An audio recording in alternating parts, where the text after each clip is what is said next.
বন্ধুরা, আপনারা হয়তো কম বেশি এই রেসিপিটি সবাই খেয়েছেন। আজ আমরা বানাচ্ছি, এই দেখুন কুচো চিংড়ি নিয়ে আসা হয়েছে, এখানে কুমড়ো আলু বেগুন কেটে রাখা হয়েছে, আর নিচে রয়েছে পুঁই শাক। আজ বানাবে এক ফোড়নে পুঁই শাক চিংড়ি ঘন্ট। এখানে কড়াই বসিয়ে দিয়েছে, তেল দিয়ে দেওয়া হচ্ছে, সাদা তেল। তো বন্ধুরা, এবার পাঁচ ফোড়নটি দেওয়া হচ্ছে পরিমাণ মতো, আন্দাজ মতো পাঁচ ফোড়ন দেওয়া হলো, দিয়ে দেওয়া হলো সাথে সাথে শুকনো লঙ্কা গোটা।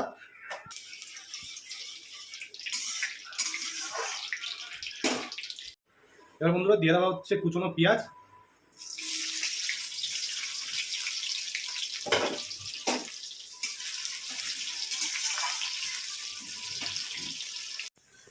বন্ধুরা, পেঁয়াজটা হালকা লাল লাল ভাজা হয়ে গেছে, এবার দিয়ে দিচ্ছি চিংড়ি মাছগুলো।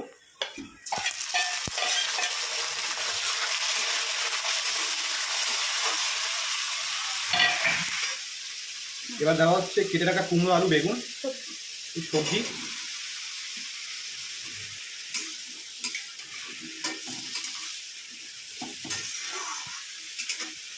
দিয়ে দেওয়া হচ্ছে হলুদ গুঁড়ো পরিমাণ মতো,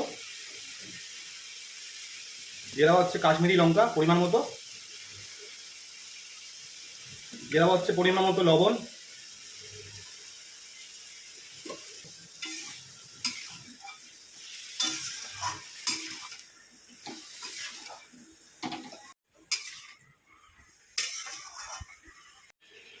বন্ধুরা, এবার কাঁচা লঙ্কা ছিঁড়ে দিয়ে দেওয়া হচ্ছে একটু।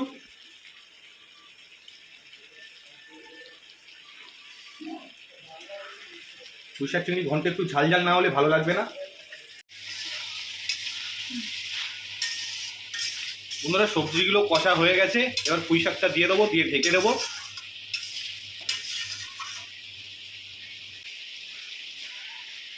পুঁই শাকগুলো দিয়ে দেওয়া হলো বন্ধুরা। এবার ভালো করে নেড়ে চেড়ে একটু ঢেকে দিতে হবে।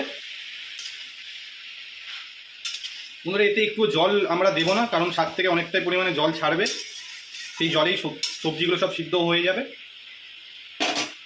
বন্ধুরা, এবার ঢেকে দেওয়া হচ্ছে।